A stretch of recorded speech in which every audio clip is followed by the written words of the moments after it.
BitShares is a world-class blockchain like Bitcoin with a digital currency platform boasting enterprise-level scalability and throughput with separations of power and self-governance baked in.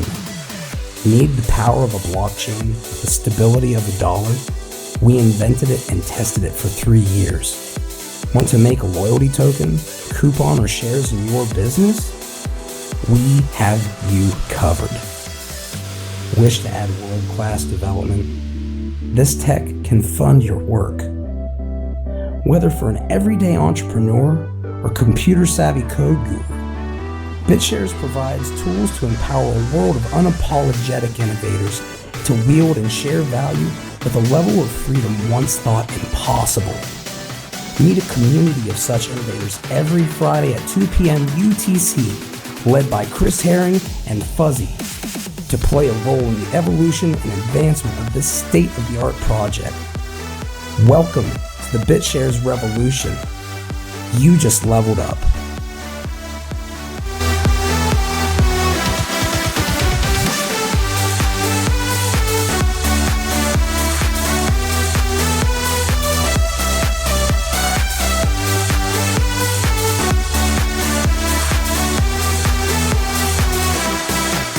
Welcome everybody to another episode of the BitShares Hangout. Today I'm back. I had a little 2 weeks break and I'm happy to be back to tell all of you what is happening right now in the BitShares ecosystem.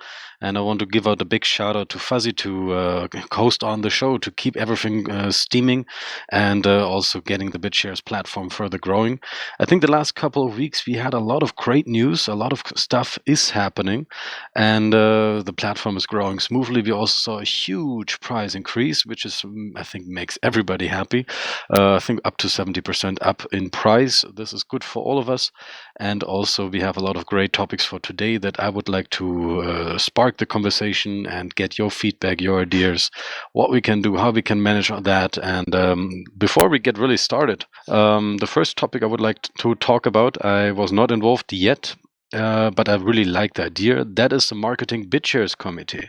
As far as I understand it, there's a group of different community members who came together to create a marketing plan for the BitShares platform and to basically create a worker proposal and to define a project manager who could then control and manage a marketing campaign for BitShares. And what is the feedback so far? I think we already discussed it, but it was not really good structured the last time. This was my last knowledge. I can say that Thomas currently is kind of like heading it up, so maybe he's the one who would be the one, best to speak up right now. All right. Well, it went much better last last Wednesday than it did the time before.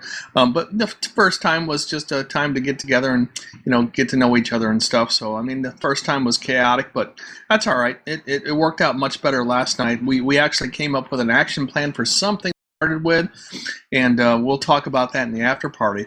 So it's still kind of loose and not very well defined. There's still a lot of, and there's some people that didn't show up last night that I was hoping, I keep saying last night, Wednesday, that I was hoping would, Crypto Octopus, for example, but we did have Sollywood there, so he's one of the biggest kingpin guys in terms of having marketing experience, and Mr. Wang was there also. He makes videos and such, so it was well attended. There was 9 people altogether that showed up, and so that's the quick rundown. If you have any questions, I'll be happy to answer them if I can. So please correct me if I'm wrong. So the meeting will be always Wednesday 9 p.m. CDT, or Thursday 2 a.m. in the morning GMT time.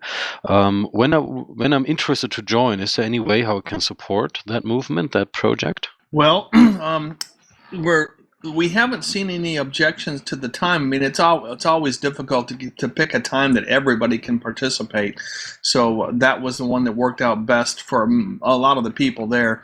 Weekdays better than weekends, later in the evening as opposed to during the day. Those types of things are what we've worked out. So as far as your ability to support us, I think just being aware of what we're doing and providing guidance. We have a Telegram channel that's for an invitation for people that are interested in marketing. and can contribute. The difficulty with the first meeting was there were so many people that it was very difficult to have a fluid conversation, and we were defocused a lot. So a great number of people is not going to be a big help at this point because we really haven't got a foundation established yet. Once we have that foundation established, then I think people can come and go, and it'll be a lot more open. But right now, with so many participants and not having a plan coming together yet, it's kind of difficult. All right. Sorry, real quick, Chris.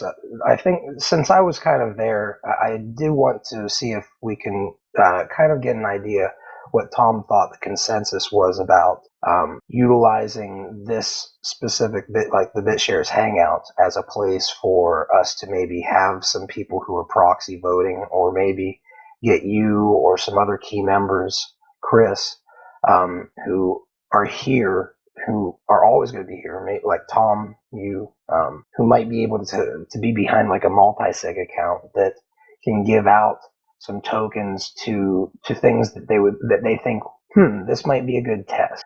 Where do you think that stood, Thomas, as far as where do you feel like the consensus was on that? Well, it's still early for that, but we're working towards that. I think Brindleswan came up with an actionable plan, and what we're going to do is we're going to see how this works out. In general, I'll just mention that he had this idea of having a contest to be able to find a marketing spokesperson, a pretty face or a public face to our marketing campaign, kind of like Robin is to Peer Plays. So the idea was to solicit for that talent. I mean, we can solicit it from the Steam community. We can solicit it from CoinMarketCap ads. There's several possibilities, but before we can do that campaign, we have to kind of define what the campaign is. And Brindleswan was willing last Wednesday to step up and get that ball rolling. So he's gonna let us know what he's come up with, and we're gonna go from there. We're a little bit early yet to establish a specific amount that we would need for a worker proposal, but it certainly isn't too early to get people that are going to be responsible for that multi-sig account to volunteer and get those ducks in a row. So basically, if I understand it right, is they're going to be a multi-signature account that will create the worker proposal and will collect the funds, and then the multi-signature account will then be controlled by trusted community members, and they will basically look at the work and say, okay, the work was good, then they can pay out the money, and if the work wasn't really good, then they can basically refund the money back to the reserve pool. Or if the worker is failing itself, then we can always refund the money, and the money is not lost. Yes, that seems like a reasonable plan to me. Any other thoughts on that? Isn't that exactly what my worker is doing already? Just for, coding? And you're gonna doing for marketing? Sounds like it to me. Okay. Basically, I have all the tools ready to run, so if you need help actually implementing this, just let me know. Very good. Thank you, Xerox. But how's your multi-signature actually constructed? Because I think with your version, you also just pay out in BitEuro or BitUSD. In my case, there's a multi-sig worker that is consists of a 3 of 5 account. The account is also owned by the committee account. And the progress works like this. I propose to do a transaction, to execute a transaction that consists of multiple operations. The first operation is to claim the funds from the worker. The second operation is to buy BitUSD from the market. And the third operation is to pay the BitUSD to my account as agreed on in the worker proposal. Everything left in the account is left in the account. It will eventually be burned or moved to the committee account or something like that. Yeah, I think that is a very good structure for a worker.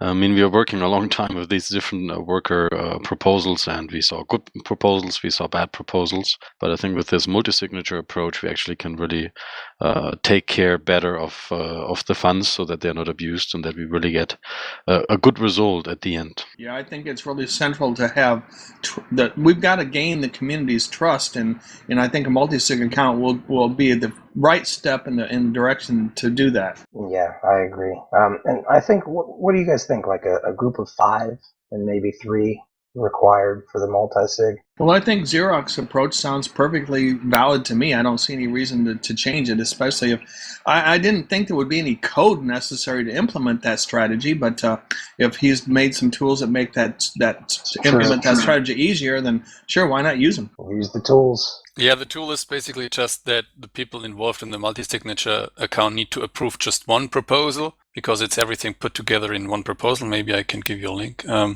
And otherwise, you would have to approve multiple proposals. It's just a little more expensive because every proposal costs some fee. And each BitShare is going to be worth $10 to $15 within the next 5 years. So remember that opportunity cost, not investment.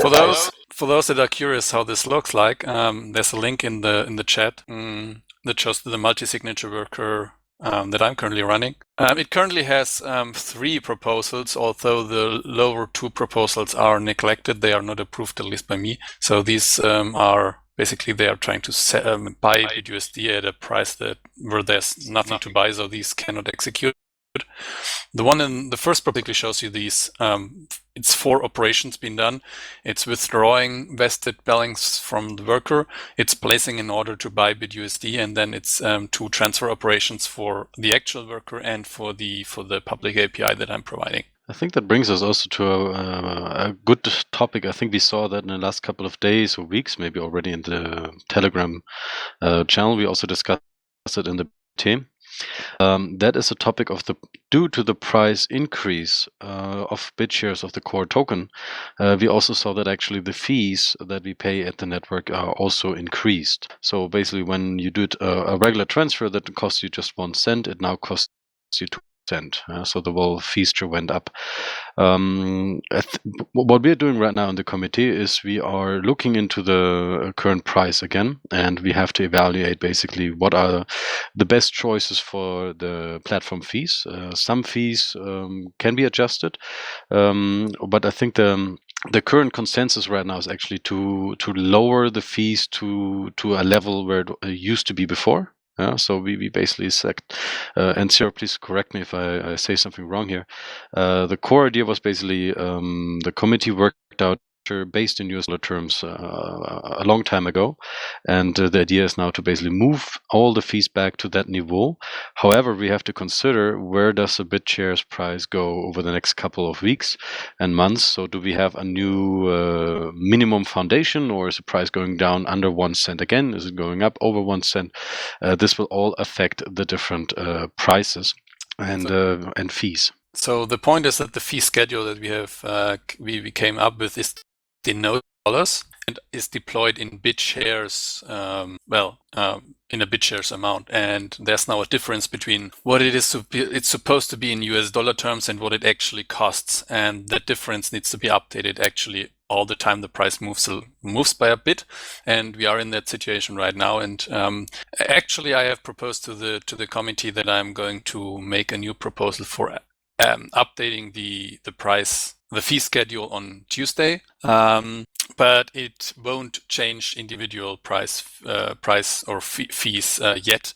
I would ask the whole community to join the discussion on individual fees. There's a GitHub repository specifically for dealing with the fees, and I would ask the community to create an issue for every fee that you might feel should be reconsidered for going forward. But I think in short term, you're just going to lower the fees in general, but bringing it back to the price level in US dollar terms where it used to be. To me, that we need a policy for how often these fees are evaluated. I mean, we've had this bear market for so long. There's not much movement in the price significantly enough to adjust fees by. But if we're going to be in a long bull, we might need to reevaluate how often this is done. Also, I was noticing in Telegram that according to data, it was quite an ordeal to come up with the fee structure in the first place. There's just zillions of fees that need to be determined how they fit in. So it really is quite an undertaking to reevaluate all of those feeds. So if you do it really frequently, that would be just too onerous on the committee. So is there a plan to have a policy in place for how often this needs to be done? You need to distinguish two things here. First of all, is the individual fee of individual actions. What are they worth for the network? What is the fee that the network should ask for? And given that the net fee is ultimately paid in BTS, the fee is volatile. And we see this right now. So the scripts that I have written almost a year ago are made such that the committee actually could automatically approve price updates or new fees according to a predefined US dollar denoted fee schedule. So when I'm talking about a fee schedule, it's a US dollar denominated set of fees. Every fee is denoted in US dollars. And this fee schedule has been, well, I took the time and wrote this rather massive document that describes all of these fees in the GitHub repository. And basically we deployed that fee schedule, and it's now our duty to update the actual fees on the blockchain to represent these US dollar values. Whether we change individual fees from the US dollar value in the schedule, that is something we need to discuss all time long.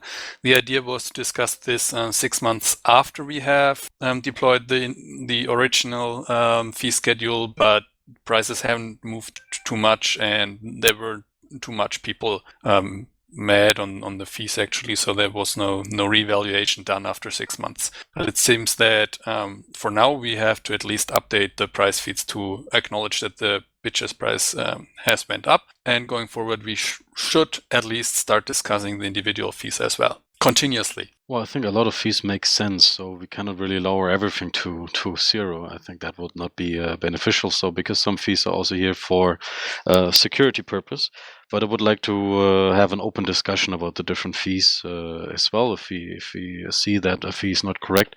I think another thing that is also something we as a community have to think about is when the BitShares price is increasing, then of course also the current workers that are running and also witness pay is increasing itself, because it's all paid in BTS. So I think here we also have to discuss if you want to adjust these payouts, increasing BTS price, or is it basically like a bonus? Everybody's doing a good job, and that's why you get a higher salary because you're involved here.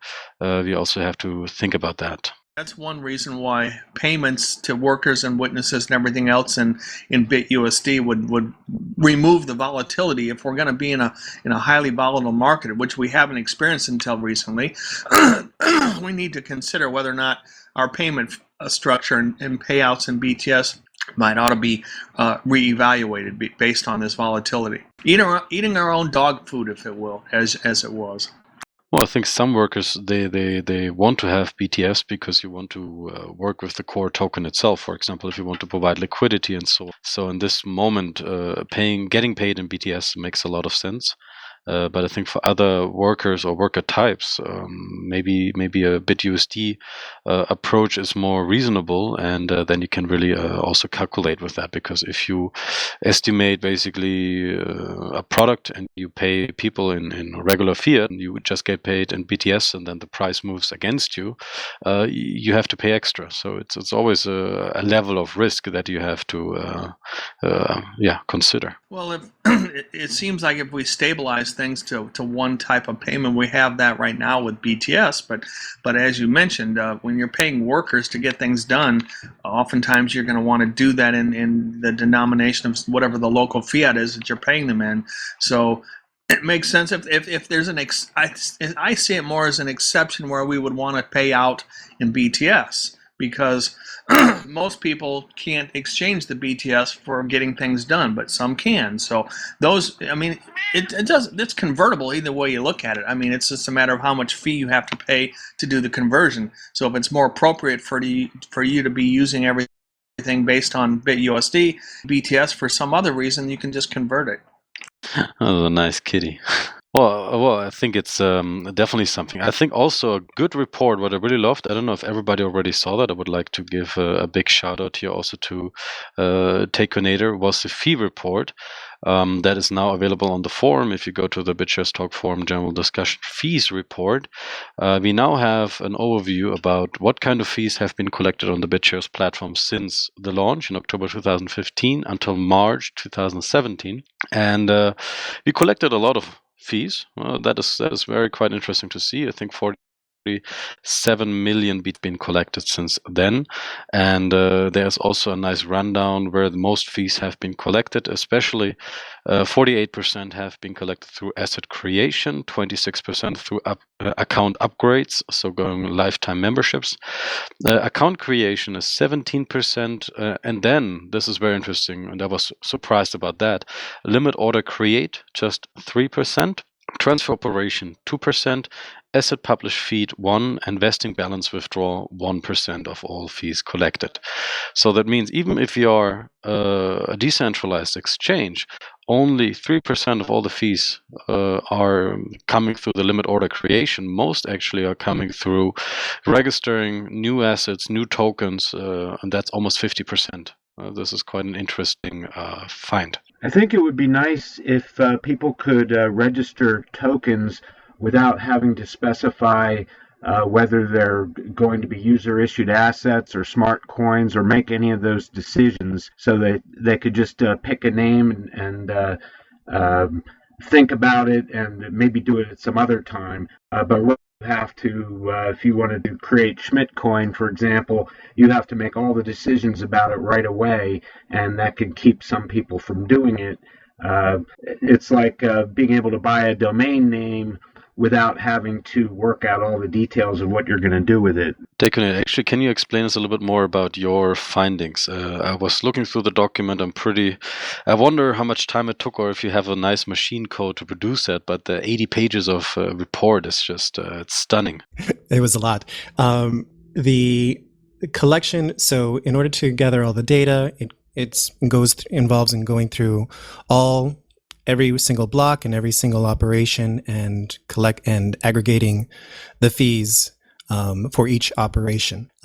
Then that's collected, and then I can query that data afterwards. But actually, just preparing the document is mostly a manual process. The physical, the actual electronic document. And also, just one thing, just to follow on what you said about distribution, right? All of these are the fees that are collected. Just to remind everybody that these are the fees that are collected and then subsequently distributed according to the various distribution of like 80% to possibly refers or to lifetime members and so on. So that distribution is a second step, which is not being discussed in this report. So basically, this is the gross earned fees, and then it's going to be further defined or distributed to referral and so on. Correct. How did you actually pick up all this information? Oh, so this was scanning through all the blocks and then aggregating really the information necessary to collect the fees within a database. And then subsequently, I queried the database to calculate the specific breakdown. Did you do this in Python, or did you do this in a different language?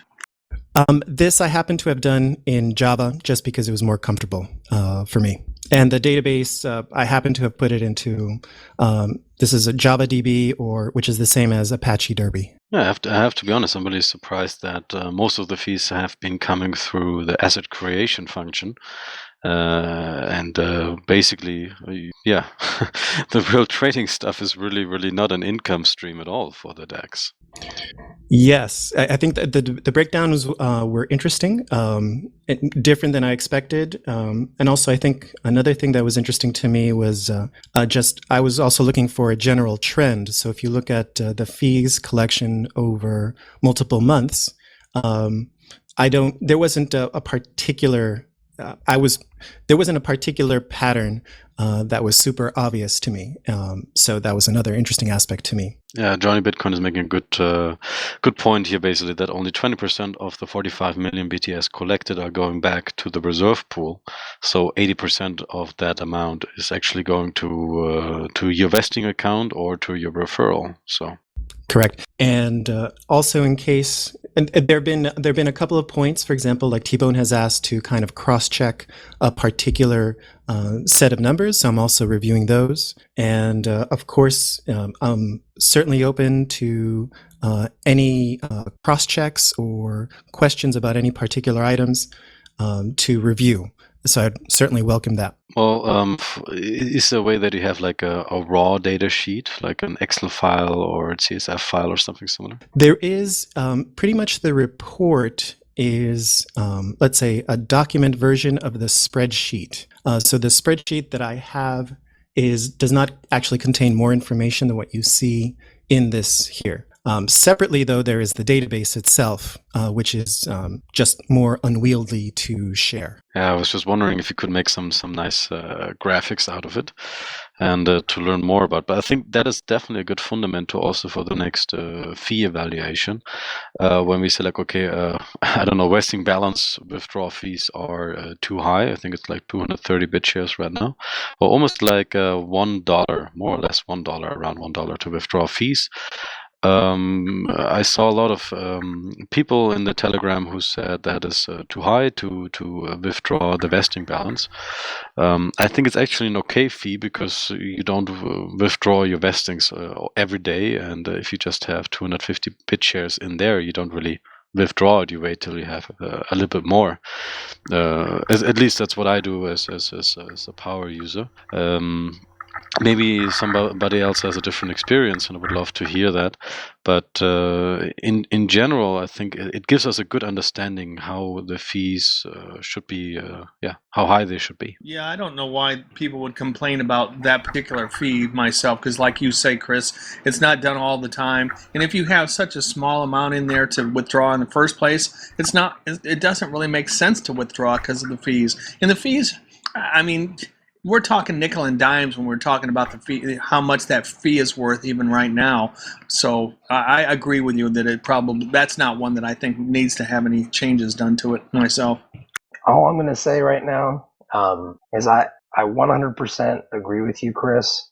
If we could make visualizations of this data, because as I've gone through it, it looks like we can show people the increase in the use of the platform and the income from the platform in a visual way. And these are the types of things we can market, right? Yeah, visuals would be good, no doubt. So I will definitely look into the possibilities of visualizing it. And I'm guessing, is one type of visualization something like fees over time? Well, that would be definitely interesting because when you look at the fees, this is actually this is a turnover the DAC, the decentralized autonomous companies, actually earning, and then when you deduct all the expenses it has, then you have a good understanding actually where's the most money coming from for the company itself. Right. Okay, do we have more opinions about the current fee schedule? So I think moving the fees back to the level it has been before, I think is the first good step we as a committee should do. And then we move forward. Oh, we have an echo. K-Rapper. Thank you. Another important topic I would like to talk about today is Ronnie and I. We're gonna travel to Shanghai in 2 weeks. I'm gonna leave for Beijing next week, Tuesday. I'm gonna be in Beijing for a couple of days for a couple of conferences, and I'm also gonna meet the local BitShares community. One time in Beijing and the other time in Shanghai.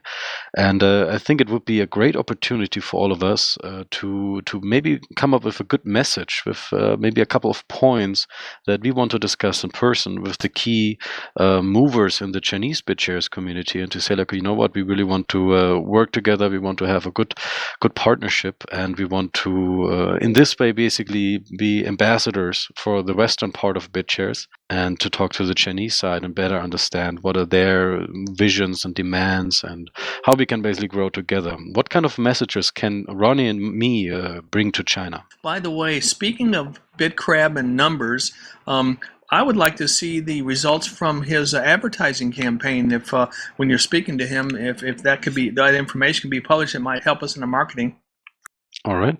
Well, I think one of the things to discuss possibly is of course comparisons with Tether USD, and in contrast to BitUSD. Well, One thing that concerns me on that a little bit is the biggest way that we would compare ourselves would probably come across as an attack, given current news. What do you mean? Oh, were you aware of Tether having a large portion of their funds were locked up by Wells Fargo?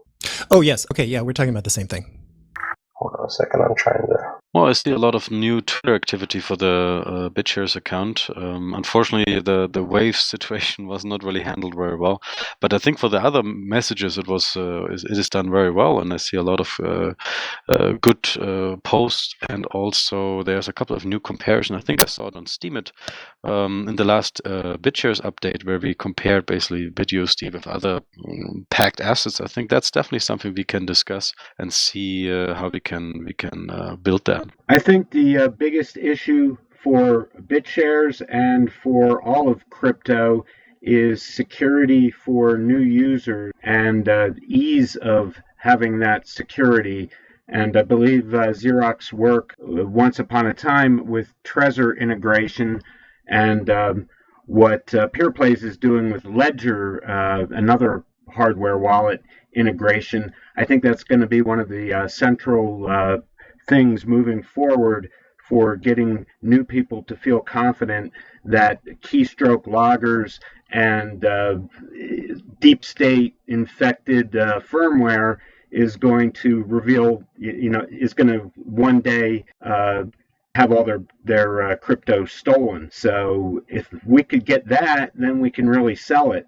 Selling to new people instead of just inside of our little bubble, instead of just slicing up a pie instead of increasing the size of the pie, that's only going to get us so far. Xerox, do you have any updates on where Trezor stands with that integration effort in their priority list? It's currently a little lower in the priority list. I need to get done some of the Python work. I figured that having a Python library is more important than having a Trezor work.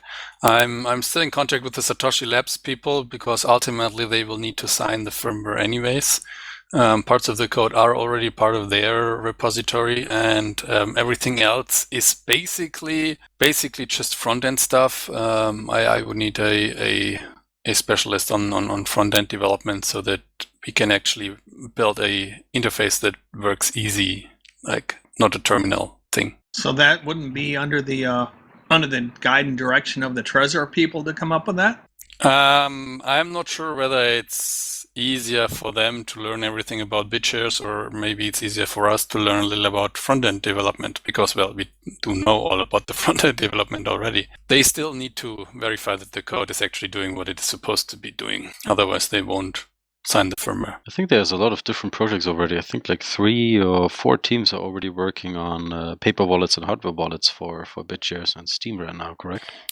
Oh yeah, well, did you notice that I have written a paper wallet stuff for BitShares? Maybe I should have announced it more openly. Let me see a link. You did that a while ago, didn't you?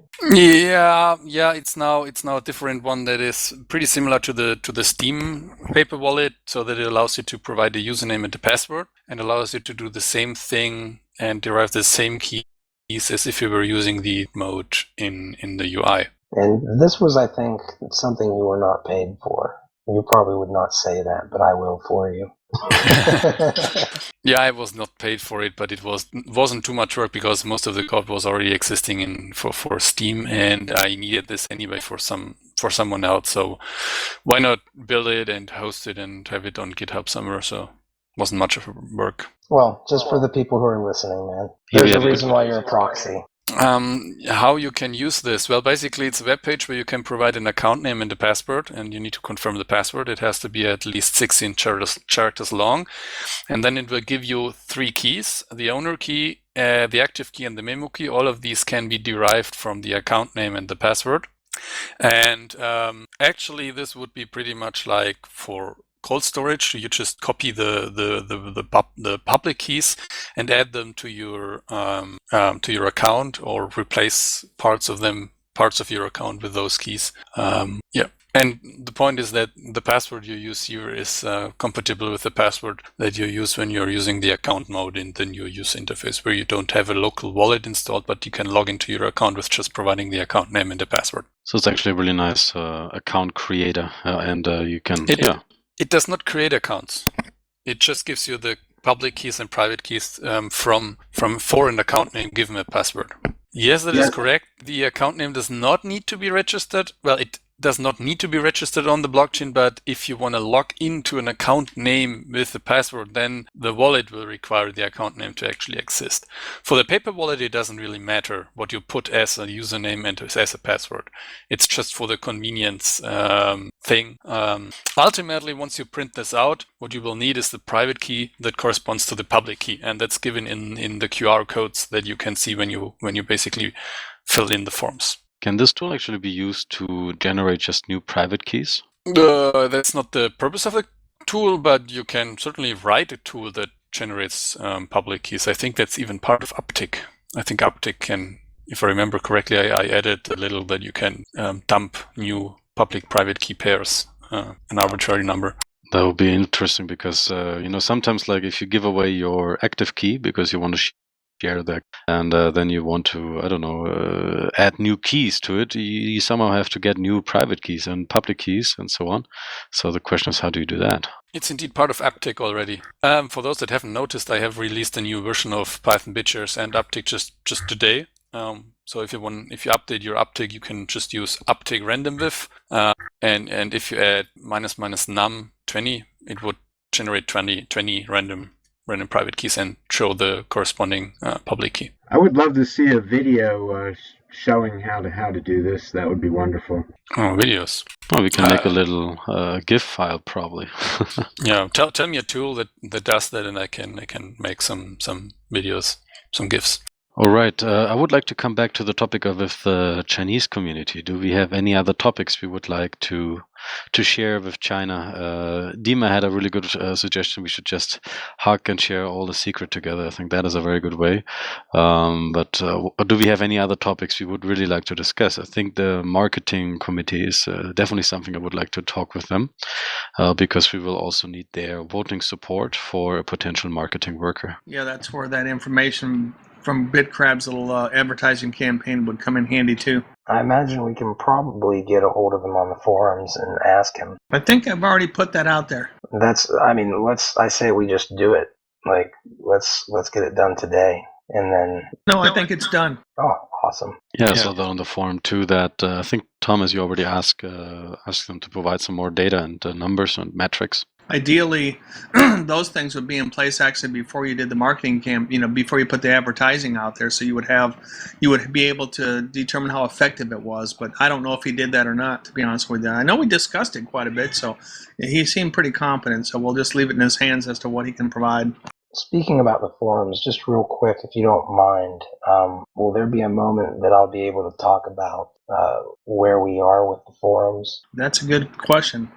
We do need to talk about that again. If it's a matter of whether or not you have time with your busy schedule, Chris, or whether you're going to delegate that to somebody that can spearhead making that happen. Well, real quick, along those lines, I just was contacted by Talwant and one of the people he works with who is running the server. Sapphire is currently paying for it.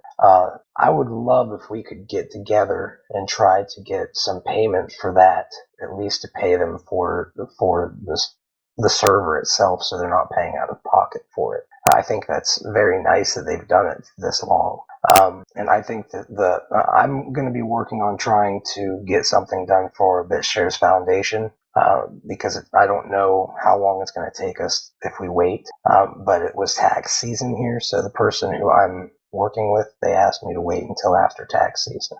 So I'm going to work on that. I'm going to learn a little bit about how to create a foundation. But in the meantime, I'm hoping maybe we can get them paid if we can work as a team to do that. It would be very helpful for me, and it would be very helpful for, I think, for our reputations as a community to be able to pay back the people who've helped us. So if you guys are on board for that, please let me know. Well, I think it's still it's still a little bit difficult with the current foundation that is actually set up in Amsterdam. But I think we're already thinking about, at least I am thinking about what we can do here with the foundation and how we could use it, because right now it's just idling. It's not doing anything, and we have to really maybe also discuss how to use that vehicle to do something like hosting the forum. I think that was also the original idea a couple of weeks ago, that we said actually the forum should be hand over to the foundation itself. Yeah. And then it can basically have a worker,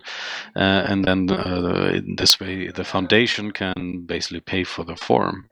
The last we heard about the foundation was it was languishing because of time issues. So Fuzzy was just asking, is that set up now? Is that all past and behind us and it's set up and operational? Yeah, that's exactly what I'm wondering. I'm actually not sure 100% myself. It has I think it's incorporated, but I'm not sure if it has a bank account or anything. It does have a bank account as well. It's So just lack of time and lack of resources currently to be more active right now. So we just have to define the directors, essentially. I believe so, but we need to discuss this with the people involved more closely. I'm not 100% into this. Yeah, that we need to get that taken care of if we want this thing to happen. And I think the forum is a perfectly good place to start with regard to getting a worker proposal established and then getting that submitted and paid, and that will give some funds for the foundation to administer. Well, my biggest concern is if it's hard to reach out to the people who are currently running the foundation or who created the foundation to get this stuff accomplished. That's my biggest concern. Now, if it's done and we can move forward, that's better for me. It's actually less work on on the table, so I can take up new work. But yeah, it's a governance issue. So I agree with you, Fuzzy. If this foundation is going to be a roadblock to getting things done, then it's not going to serve us. We want something that can be responsive and serve our needs. And maybe it'll be that way once it gets set up, but it hasn't happened yet, and it's taken quite some time. Once we have directors.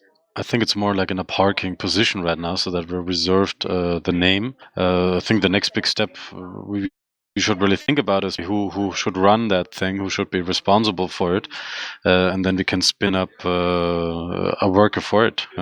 Do we have maybe some volunteers, maybe somebody who wants to be part of that foundation and help build it up? What is I'm it happy for to again? help. I'm in. I'll toss my hat in.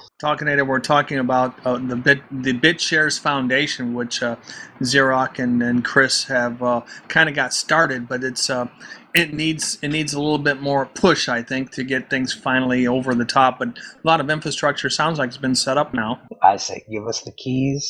Let us get in the car and drive. That's great news. Seriously, guys. If the foundation is just really parked and we just have to turn her on and let the engine hum and then go, that makes it easier on me. It makes it so we are that much closer to actionable building and work. I think another topic here is, funding we can probably get through the worker.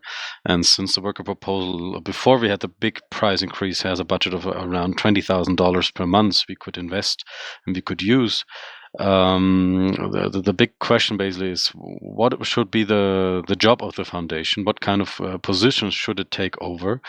Should it be maybe something like an escrow partner for certain kind of things? Yeah, should run the forum, should maybe coordinate a marketing team and so on. So there's a lot of different things that a foundation could do for BitShares. What kind of demands do we really have, and what do other foundations do? What is actually the Ethereum Foundation doing for Ethereum itself? That's what I was going to suggest, is that we look into what happened to the Bitcoin Foundation, since it came and went, I believe, and if it's not went, it's relegated to lower working. Never mind. The point is just looking at other foundations is a very good point, Chris. And Bitcoin Foundation came and went in some respects, so we want to learn from those experiences and not repeat those problems. In fact, all foundations have the problem of becoming corrupted. So in Fuzzy's car analogy, it's like, yeah, you got a great car, you're driving it, and then it gets hacked. And these days, new cars can get hacked and crashed into a tree. So this idea is kind of from left field. Big surprise there. I know Brindle Swan having an idea from left field. But whatever foundation we create, I recommend it have a time limit before it is specifically evaluated and reauthorized, so that it doesn't get out of control like other Foundation foundations. elections. Foundation elections. Maybe you have the foundation and you elect the directors. Well, to follow up with my own tinfoil hat on following up with Brindle, I think I am reluctant to have a foundation that has, let's say, great authority over the DAC, but for which it could manage things for which, if the foundation were corrupted or strangled, that it doesn't that things continue fine.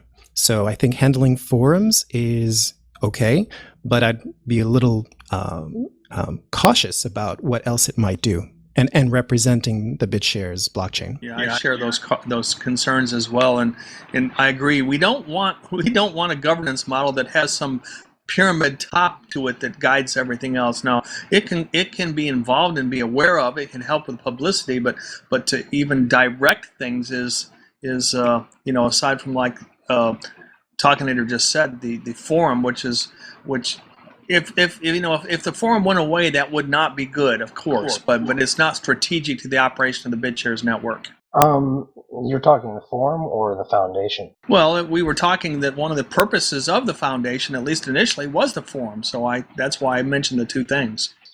Yeah, the reason why the forums were going to go to a foundation was largely because they were going to give them to me, and I felt that that's the best route, because generally what a foundation does is it's just like a legal representation of an entity that will actually, it's kind of centralized, but not. And this is the cool thing with BitShares, we can have like the foundation has a pool of funds that it has access to, like a worker that's a multi-sig account, but it requires, people who are from the foundation and maybe from the committee or something like that, and have it where you literally can cut it off if for some weird reason the directors all start colluding to, to start giving a bunch of money out to, in a wrong way or something like that. But generally foundations do, they operate to pay the basics for the basics, and then maybe even some funding for some other things that they think are going to be strategic and valuable for the ecosystem. Not necessarily a bad thing, but the cool thing about BitShares is we could defund something like that in a heartbeat and it's very transparent. So I don't think we have to worry as much about it as long as humans don't become evil, as long as we care about it, right? But we know they do. Yes, of course. But that's the thing, right? Like, we don't have to worry about it that much even then, because BitShares ecosystem, you can cut off the funding. Yeah, as long as the funding comes is approved by shareholders. If it's a worker proposal, then yes, that's the ultimate control, and I think that is an absolutely important safeguard to keep in mind always. Well, that's how we can cut the head off of anything that we feel is destructive to us. Really, I mean, we get like the power of Congress, which is pretty badass, actually. Well, you do have to be cognizant of the fact that, for example, we know that there's quite a few witnesses out there that are a little bit derelict in their duties, and they don't get voted out right away because there's we're not a monolithic organization. It takes a lot of communication to get enough voting power to vote certain things out. So that's what I'm saying. Yeah, I agree with you, Tom, but I think those are a little bit different. The reason being, there have been moments in time when I've seen that the BitShares network responded very quickly to something that was critical. Like, I generally think that something like a witness, like maybe not having their price feeds running, or, those types of things might be considered a little bit less of a priority by the network, like on a macro level, right? Maybe so. It just depends on it's the community that would have to decide what's important to it, of course. So if it turns out that the committee was getting a little bit out of control or spending funds not quite the way people wanted, how much of a voting mass will the community represent to get rid of that behavior? And so it could be distributed in such a way that it's difficult to get rid of. That's all I'm saying. Yeah, It's a voting issue. Foundation would not be limited to just getting money from BitShares either from a multi-sig account. They could get money from third parties. Exactly. So if you establish a foundation that's called the BitShares Foundation, and if it also accepts money from outside the blockchain, it can now start doing other things and have the imprimatur of the blockchain. So that's something to think about and possibly consider as a constraint, maybe, on the foundation.